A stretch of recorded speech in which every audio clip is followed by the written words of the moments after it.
Hello, this is Bobby at LG Repair, and this is a functionality proof for a Y-sustain board that was sent to us for repair by a customer, Adam.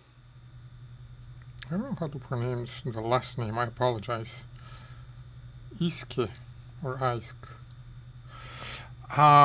The board was serviced before we went for summer vacation on the May 30th. It had a very weird problem. I remember it well because I spent a lot of time trying to fix it. But it was returned to us saying that there is still no image. I just pulled it out of the box today. The customer also sent the buffer boards. I have not looked at them yet. I wanted to see how does that... show me menu. There you go. How the board works on its own. And as you can see, it is working. I am just operating the remote here, trying to get something different, but that should be enough. The board is working out of the box.